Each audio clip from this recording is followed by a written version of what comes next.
as an owner of a school, as a team leader, that means meron tayong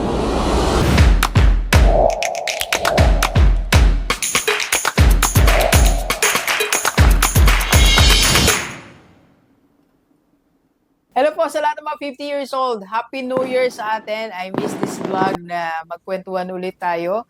So kung ikaw ay 50 years old at matagal ka ng follower or kahit bago lang, sabihin mo naman, Happy New Year, Doc. Happy New Year. God bless po sa ating lahat. So this 2026, pag-usapan natin lahat ng mga 50 years old. Lahat ng mga kasing edad ni Doc. Alam nyo, kaya pinipili ko tong topic na to kasi ito yung edad ko ngayon. And I'm sure, yung mga gusto kong gawin, gusto nyo rin gawin. Yung pinagdaanan ni Doc, pinagdaanan nyo rin. So yung experience nyo, experience ni Doc, almost siguro may mga similarities tayo. So kaya gusto tumulong sa mga kagrupo ni Doc. May edad pero mga malupit. So ano pa pwede natin gawin at age 50? Marami pa. So dahil mas marami pa tayo o marami pa tayong pwedeng gawin, we can increase our cash flow. So, usapang cash flow tayo. Paano nga ba mag-increase ang cash flow natin kung tayo po ay 50 years old na?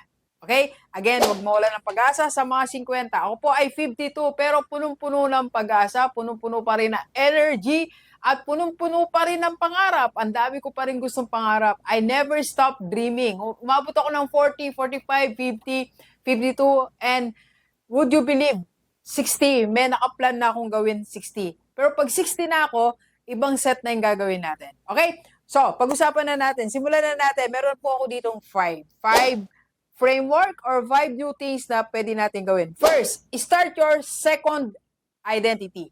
Kailangan meron tayong second identity as 50 years old. You know why? 50 years old na tayo. Ang dami nating wisdom, ang dami nating skills, ang dami na nating nilakbay. Sino sa atin nakapag-abroad na at age 50? Nakapag-start na ng business at age 50. Lumawak na yung career at age 50. So, it's high time for you now to start your second identity. That means yung pangalawang pwede mong gawin. Kasi may K na tayo. May K kang maging writer. May K kang maging coach. May K kang maging leader. May K kang maging entrepreneur. So, start that second identity. You know, in my early 40s, I started my second identity. Naging vlogger tayo, naging speaker, naging author si Doc. It's not late. I was 44 then. So ngayon, 52 na ako. Dala ko na yung pagiging speaker na sinimulan ko 9 years ago. Yung pagiging vlogger na simulan ko 9 years ago. And it changed my life. Yes, it was not an easy journey. Mahirap din pinagdaanan ko. Marami ding mistakes. Marami din akong pinagdaanan na sobrang mahirap. Pero lahat ng yun nag-contribute sa growth ko as a speaker right now. Okay? What is the second identity na pwede mong gawin ngayon? So, pwede kang maging consultant, pwede kang maging seller, pwede kang maging team leader. So, dapat meron ka ng second identity. And that second identity will increase your cash flow. Second, create your own wisdom asset. Dapat meron kang nabuong framework. At age 50, ano yung framework mo as an accountant? At age 50, ano yung framework mo as school owner? At age 50, ano yung framework na nagawa mo as sales team leader? So that framework, gawin mo siyang story, gawin mong brand mo, and it will give you more opportunities na darating pa sa'yo. Right now, ang latest framework na ginagawa natin ngayon is how to run your school as a business. That's a framework na ginawa ko. It includes 13 weeks on how to improve the revenue of your school and how to increase your enrollment at least 20 to 30%. So that's the framework na meron ako ngayon na ibinibigay sa my school owners and it increases my cash flow. Sa mga OFW, meron akong framework na binibigay paano makapag-start ng low-risk investment. And sa mga may edad, kagaya nyo, how to create your second identity. So meron tayong wisdom, asset na pwede nating gawin. Gawin mo siya ngayon, simulan mo, you sit down, get your pen and notebook, isulat mo, ano yung mga natutunan mo, lagay mo lang siya as your framework, then boom, you have your new opportunity. And third, na pwede nating gawin is, you should have intentional discomfort. Choose to be uncomfortable. Sabi ko nga po lagi sa mga kausap ko, sa mga kinucoach natin, pagka masyado ka ng komportable, as a business owner, meron kang di ginagawa.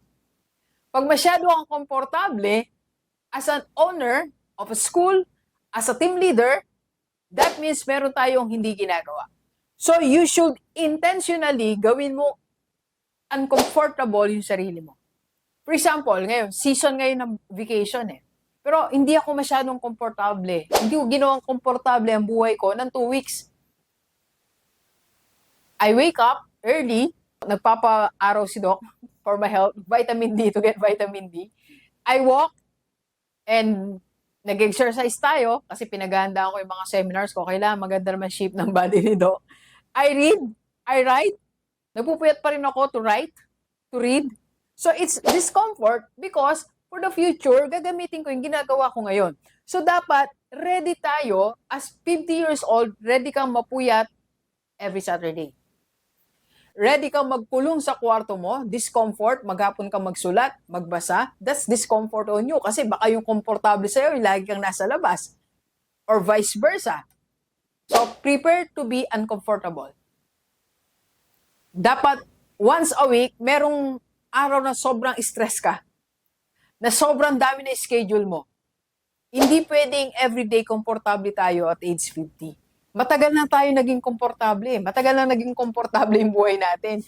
So this time, i-disrupt natin yung comfortable life. Make it uncomfortable para mag-increase yung cash flow natin. And number 4 is, make sure, no rescue rule na tayo. Okay? Para yung cash flow mo, tuloy-tuloy, then yung perang pumapasok sa'yo, malagay mo talaga sa investment, madagdagan yung cash flow natin, malagay mo pa sa asset, wala na muna tayong i-rescue. Ano yung ibig sabihin na i-rescue? At 50, dapat stop na muna tayo ng mga foundation. Ibig sabihin, stop na muna tayo ng bigay dito, wala siyang pang-enroll kasi, Doc, binigay ko na muna yung naipon ko. Doc, kasi kailangan daw ipagawa ang kotse niya, kaya winidraw ko muna si pera ko, binigay ko muna sa kanya. Doc, kasi kailangan muna ng ganito, kaya yung alkansya ko, kinuha ko muna, binigay ko. So, ang dami nating nire-rescue. Ilan na yung na-rescue mo? Ilan na yung napag-aral mo hanggang MA, hanggang PhD? Ilan na yung nabila mo ng kotse? Siguro, stop na yon. Ang gawin mo ngayon, lahat ng pumapasok ng pera mo, ilagay mo sa isa pang magbibigay sa'yo ng income. Kanina I was talking to my editor. Sabi ko sa kanya, yung kinikita mo dito, kasi extra niya lang naman to eh. So, extra income niya to. Dapat mapunta sa ibang bagay na magbibigay sa'yo ng profit in return.